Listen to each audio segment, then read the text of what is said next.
Hi, and welcome to Understanding the IEP Process. If parents learn and understand the very well-defined process for IEP development that is outlined in IDEA, you can maximize your parent participation and maximize your advocacy skills for your child. So let's dig in. The first step in the IEP process is evaluations and determining eligibility. Many parents, especially those new to the process, think that they need to request an IEP from the school. This is not entirely true.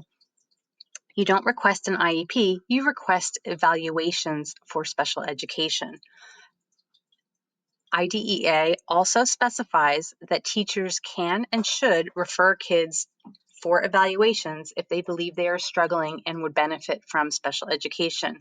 While this has become much less common in recent years and parent requests are more common, teachers can and should still refer students they see struggling.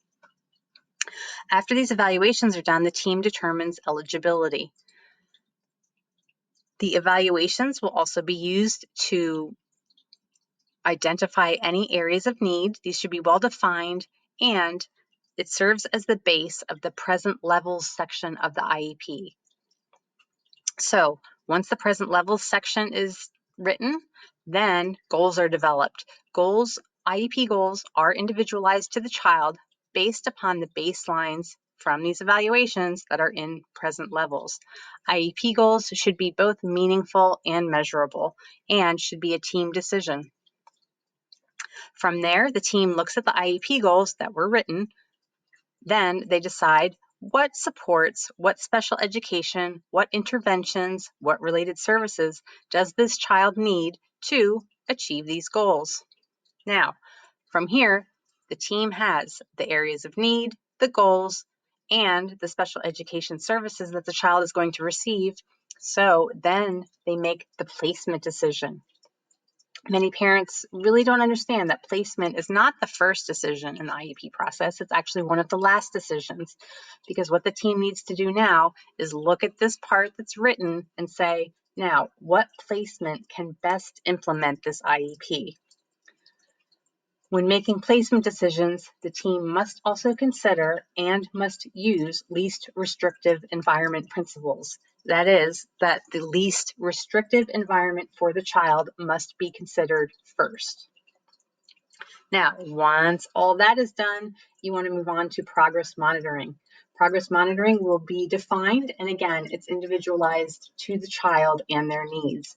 Many schools choose to provide progress monitoring reports when they provide report cards, but you can also have progress monitoring reports sent to you more frequently.